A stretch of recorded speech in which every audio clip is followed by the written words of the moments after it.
I'm a teacher in my classroom. Actually, a couple of years back, you helped me. I had a girl in the classroom who had arthritis, and they said she was going to become crippled in time. She also didn't speak.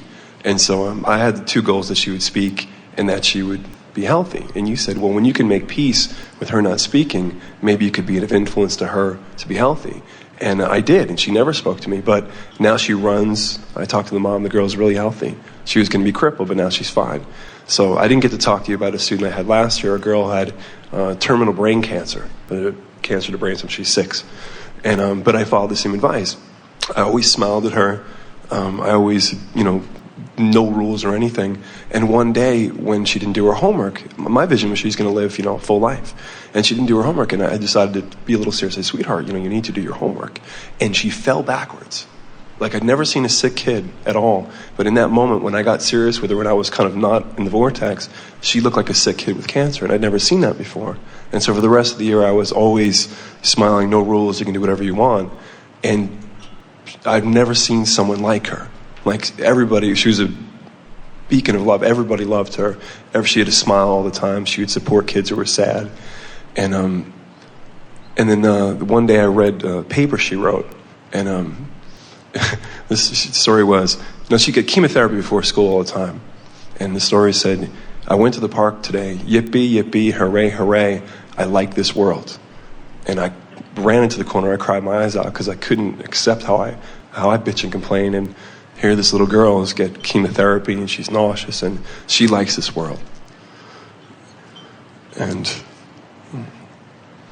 I guess now that she's gone and I was able to give her the support of prioritizing feeling good with her, now it goes back to my original question I had years ago, when you kind of recommended not necessarily praying for the child, but just being happy with the child, being that way. But now the child's not in my room anymore, and I kind of want to pray for her, but at the same time, I know if I pray for her, I'll be partly focused on the problem.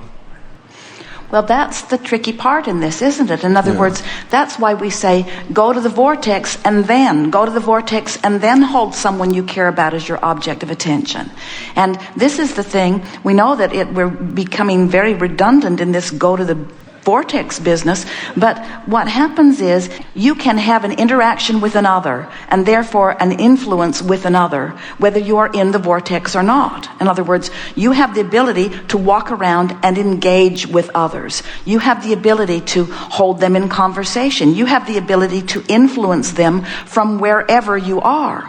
What we want you to understand is that as you have developed this relationship with someone in your classroom or someone that you're interacting with, as you've developed this relationship that seems like a physical relationship where you're learning each other's names and you're learning the kinds of things that you're comfortable talking about with each other.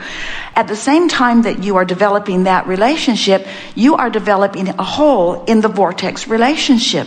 So when you see someone who is sick, you put a well version of them in your vortex. When you see someone afraid and timid, you put a confident, secure version of them in your vortex, without even knowing that you do it. Well, if you don't deliberately visit your vortex on a really regular basis, then your relationship with them becomes one that is framed up based upon the things of a physical nature that you're giving your attention to, which is just fine. Everybody's doing it. It's what most people would call what their reality is, and it would be just fine except for this one very important factor. You have created a version of you that's over here that this conversation with this person is depriving you of. So the sadness that you feel when you are focused upon someone in their sickness isn't only because you are in your good Samaritanness feeling unhappy about their physical plight. It's that you, in your attention to what caused you to become more, are not being the more that this caused you to be. So it's like a double whammy. It's like they helped you to become more, but now your attention to them is the thing that's keeping you from becoming the more that they helped you to become. So your relationship is so intricate because there is a version of them and a version of you in the vortex that this relationship that the two of you are playing out is depriving both of you of. You see, you're both depriving yourself of who you really are.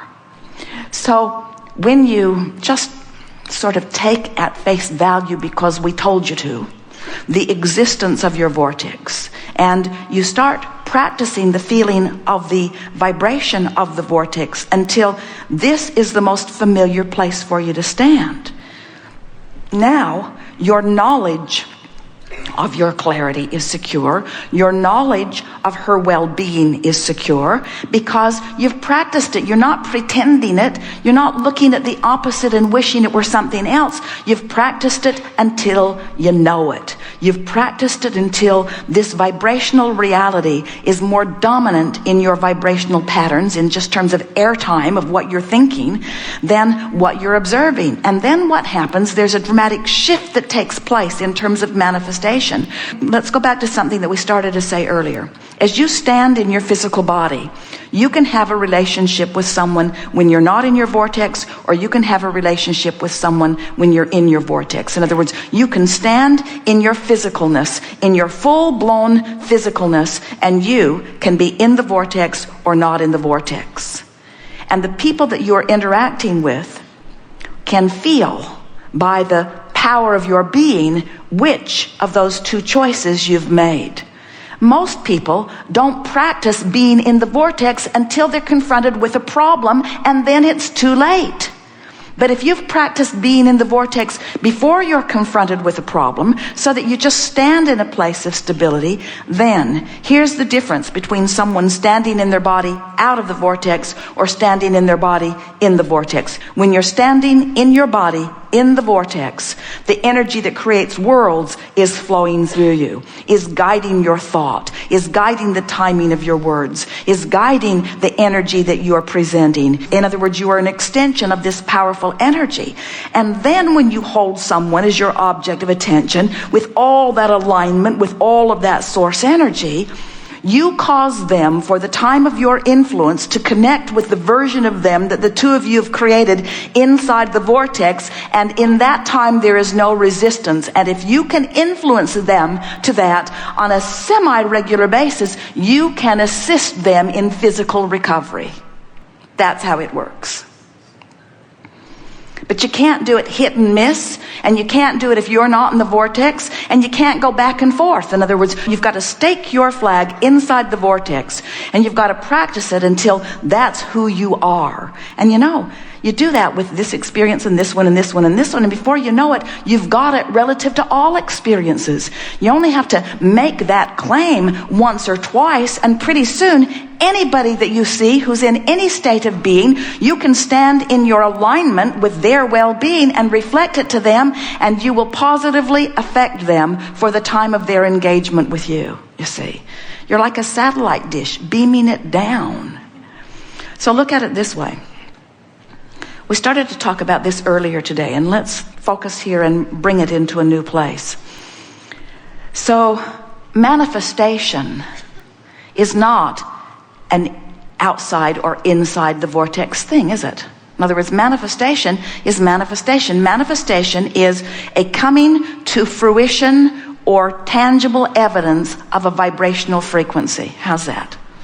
Manifestation is the tangible evidence of a chronically offered vibrational frequency. So there are manifestations that are evidence of being out of the vortex, and there are manifestations that are evidence of being in the vortex. Would you agree with that?